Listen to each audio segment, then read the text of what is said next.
Goths, cure heads, we decided to check out some of these styles. Are you a goth? No. Are you a cure head? Do you consider yourself a goth? No, I suppose other people would, but I don't. Like, we just go for the more kind of vampire sides of things. You're a goth as well, is that it? I'm not. What are you? Nothing. Are you a goth? No. Are you a cure head? No. Do you like to annoy adults? Oh yeah, they annoy us. You want to look weirder than everybody else. Is that what you I said? suppose, yeah. You want to just look different. You want, your own look. What do you call yourselves? Gothic. What does that mean?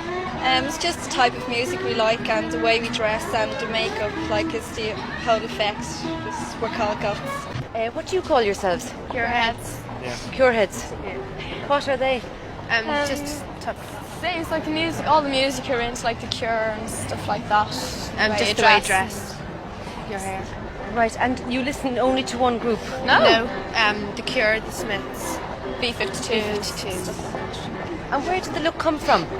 Well, it's Robert Smith. I've been to Brussels a few times before with the group, but usually when we're going to play. So I've never actually been in it for as long a period as this. I don't know, it's just the same as any other European town, I find. There's not that much difference in any of them. I mean, there probably are great differences, but I just don't see them. But I don't really know anyone in Brussels, so I don't get taken out anywhere in Brussels. So if I go anywhere, it's generally with the people that I'm with. So how far are you into the mix of the next LP? we're on the very last song tonight. We'll finish it tonight. So is there any release date? And Yeah, it's April the something. The album's going to be called Kiss Me, Kiss Me, Kiss Me. And the first single will probably be Why Can't I Be You or Catch. I haven't decided yet. I don't know. 18 songs? Yeah. Double LP? Why double LP? Because out of the 25 songs, there's 18 songs which are better than 18 songs that I've heard since we started recording. So it would be stupid. We'd either end up releasing 2 single albums or 1 double. So it's better, I think, to put them all together onto a double album. The reason why double albums have got a real stigma attached to them, which I appreciate, is that most double albums in the past have been generally bad because people can't seem to write enough good material for a double album. But there are exceptions, and I think that what we've done is an exception. What about the title? Is that because you're in need of affection? Yeah. The sun goes down and the moon comes up. I turn into a teenage Google Muff.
Welcome to XP.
Yes, here are 5 goth bands, new and old, that you and everybody else should listen to. Vandal Moon are instantly accessible dark wave with synth pop sensibilities and a little bit of synthwave production. Very deep and powerful and emotive vocals with lyrics about loneliness and love and weird stuff in between. This Ascension were an amazing goth band in the 90s with lots of post-punk sensibilities, but with a sort of mystical and ethereal, otherworldly sheen about them. Lyrics heavily influenced by literature and mythology, as well as just Gothic mirth. Faith in the Muse are one of my all-time favorite bands. Goth, post-punk, darkwave, Celtic, ethereal, new age, neo-folk, neoclassical music, Middle Eastern and world music. Amazing dual male and female vocals. Lyrics full of literary and mythological allusions and deep Gothic despair. False Figure are really intense and fraught death rock with jagged guitars. Male Tears are super catchy and accessible darkwave, new wave synth pop.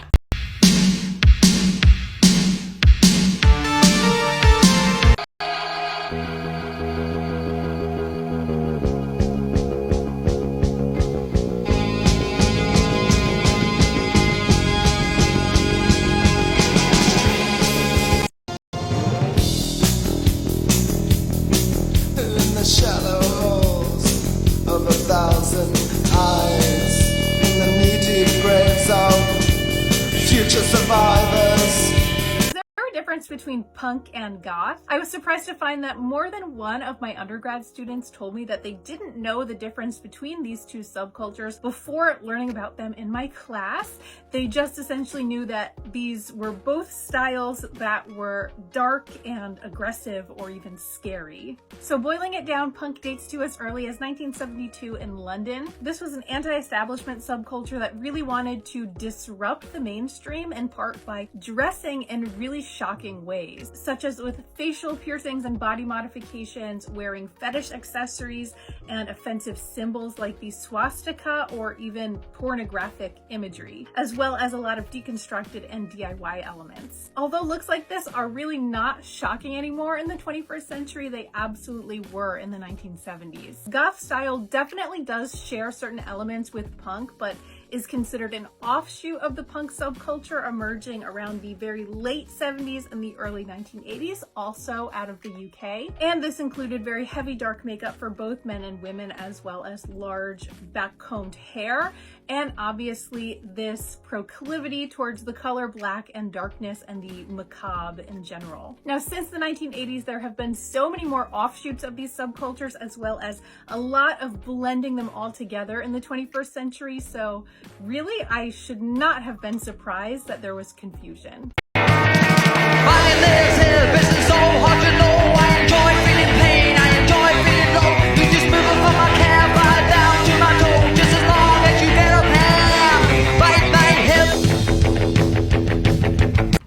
Hello, my name is Anastasia, and I'm here to talk to you about the creation of Gothic rock. Goth was effectively born when Bauhaus released the single Bela Lugosi's Dead in 1979. It was deemed a Gothic rock song by critics who described the sound as particularly unusual for post-punk because it borrowed elements of another genre, Jamaican dub. Bauhaus's eccentric and innovative use of Jamaican dub in post-punk effectively created Gothic rock as we know it today. The sound characteristics of Gothic rock will always feature tom-heavy percussion, jangly, ethereal-sounding guitars, and driven melodies by bass lines. Let's talk about why goth should be inherently anti-fascist. Listen to me on this one. If you know anything about goth, then you know that it came from post-punk, and if you know anything about post-punk, then you know that it came from punk. Specifically, it was a reaction to punk. Why exactly did this reaction happen? Well, I'm going to tell you. The reaction was an unfortunate outcome of the introduction of hardcore punk. I know.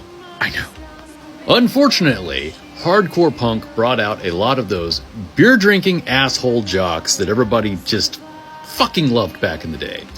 And these were the guys that used to beat up punks back in the beginning. They used to call them the frickin' F-slur and make fun of them because they dressed funny and they just, just couldn't get behind it. These unfortunate fans were waiting until after school, throwing on their ripped jeans and then running down to the nearest show to beat the living hell out of each other. And as one can imagine, the artists just really didn't like that very much. At least, not most of them. Remember, just maybe 3 years earlier, these were the guys that were beating up the artists. So what happened? Well, a lot of the artists understandably got disillusioned with punk, and they started wanting to go a different direction. So what did they start doing? Well, bands like Vox Pop became bands like 45 Grave. Community FK came out of the woodwork. Bands like Specimen started popping up. You started having bands that were challenging the sound of punk, and this was driving off those unfortunate fans. The normies were leaving the shows, and it was leaving behind the fabulous freaks that everybody liked, that crowd that punks were originally playing to. This was the post-punk movement. These people were the most likely to be targeted by fascist regimes, therefore more likely to be very anti-fucking fascist. Because these were the enemies of the fascists, the natural prey of the fascists. So, any wonder why most of us would be very fucking anti-fascist and are understandably pissed when we find out a band is kind of fascist. We're the queer folk, we're the BIPOC, we're the people who don't fit in, we're the freaks that do not march to the beat of society. So yeah, keep our community clean, folks. Keep our community clean. Major disagreement with them. John Fiddler, first-year student of Fashion and Textiles, National College of Art and Design, from Killiney. 2 children in your family. What do you consider yourself to be, John? Well, I wouldn't call myself anything. I wouldn't put myself in any category at all. I'm just quite a normal person, really. But I mean, under the various categories that we have of punks, mods, rockers, Teds, greasers, futuristics, new romantics, what would you be more inclined towards? Well, I wouldn't be inclined to any of them, but just the last 5 years, whatever's gone along the last 5 years, that's what's influenced me, like music-wise or style-wise. So yes, that's what I am. Now you're obviously wearing eye makeup and eyeshadow and so on. Yeah, a little bit. And what is that in your nose? It's a stud. A stud. Yeah. Yeah. Yes. Why particularly do you wear makeup? Well, under these bright lights, you know, you'd show up all the spots and pimples if you didn't wear it. But do you wear the makeup during the day? Well, it depends. I mean, when you get up in the morning, it depends whether you want to put it on. A bit of foundation will do you the world of good. Well, I mean, if you've ever gone into Dublin during the day, you come out and your face is just filthy. It's all black bits over it and everything, you know. But you can just wipe it all off if you've got makeup on and your skin's as fresh as a daisy. Yeah. What about your parents' reaction to you in Killiney, John? What was? I don't know what in Killiney's got to do with it, but yes, they thought it was a phase I was going through, and so did I. But something happened, so it's not a phase. But I'm still growing, so I'm only young. So, well, I mean, do you live at home? I do, yeah. Yes, and what do your parents ever discuss this? Do you think they're upset about it, or do they? No, they know what I'm like. I mean, my hair is, well, I mean, that's just my hair, you know. They know what kind of a person I am. Yes. That's what matters. And do you think they worry about neighbours and other Oh, yeah, people? they do, of course. Do they? But, I mean, that's the neighbours' fault for sort of making them worry in the first place. Yes. Do you have to work? Do you have to work hard to get your hair like that, John? Or? Well, it depends what kind of a hurry I'm in. Like, I've had time to do it for tonight. Of course, I've done it specially for you. I wouldn't wear this to breakfast. It would take too long to make. Like, you wouldn't wear it to you breakfast, know? yes. No, yes. no, I wouldn't. Well, thank you for making the effort for the late show. I thought I'd give you something that would be exciting. Yes, indeed. Well, I understand.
Siouxsie and the Banshees and the Happy House.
This comment is asking about this hairstyle. I actually did film the process of me doing it, so I'm going to show that to you now. Now, this crimping iron I don't think is from the 80s. I'm pretty sure this one is from the 2000s when the zigzag crimp was in.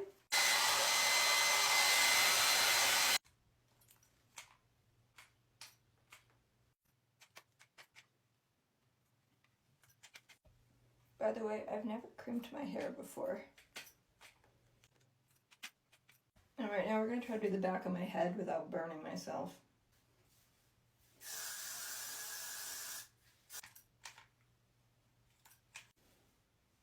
Oh, I miss when my hair was a little longer because those combs were perfect for holding it back. Here's a little secret. I like to spray the underside of my bangs. I kind of like glue them together so they don't go anywhere. They're 80s post-punk hair. Obviously I don't have the makeup and outfit on for it. But the ears are out and the hair is up. I don't want to start any blasphemous rumors, but I think that God's got a sixth sense of humor, and when I die, I expect to find him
Look, I'm a former goth.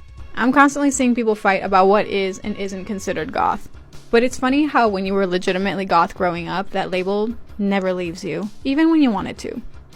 That being said, I don't really care if you like goth fashion and don't particularly listen to the music. I feel like whatever style makes you feel comfortable is valid. But allow me to recommend some goth music that I really enjoyed growing up that I think you might too. First up is Switchblade Symphony. This San Francisco duo, composed of Susan Wallace and Tina Root, incorporated classical elements and mixed them with harder industrial sounds. The vocals are at times operatic, and I think this band was the perfect balance of feminine rage and beauty. To start, I would recommend their 1995 release, Serpentine Gallery, not a bad song on the record. Next is Canadian band The Birthday Massacre. Led by the cherubic vocals of Sarah Chibi Taylor, this band would fall under the category of dark wave or dark synth pop. The combo of heavy guitars and soft, ethereal synthesizer mixed with Chibi's ability to alternate between soft and screaming vocals gives this band's sound a dreamlike quality that delves into a nightmare world. I would recommend starting with 2005's release, Violet. Lastly, if you have ever seen The Queen of the Damned, you might recognize LA-based Kidney Thieves. This rock-leaning ensemble is perfect for fans of such bands as Nine Inch Nails or Ministry, but with a strong female lead. Their 2002 release, Zero Space, is an industrial album that I don't think gets enough credit. Time for a quick dive. Let's talk about Specimen the band. Formed in 1981 in Bristol, England, Specimen would become the resident band of the legendary Batcave Club in Soho, London. The band's sound is described from death rock to plain post-punk to even just Batcave. The band's original lineup was John Kay, Johnny Slut, Jonathan Trevisick, Kevin Mills, and of course Ollie Wisdom, who has now sadly passed away. The band's original run was from 1981 to 1985, in which they only released singles and one single mini-album, Bat-tastrophe. The band would get back together in 2006, albeit with a different lineup, releasing 2 new albums, Electric Ballroom in 2007 and Wake the Dead in 2013. And while the band is still listed as active, they have not released anything new. The original band members would branch outside of goth and post-punk, with the exception of Kevin Mills, who would go on to play for Flesh for Lulu, as well as John Kay, who would go to play for Siouxsie and the Banshees, as well as Sinead O'Connor.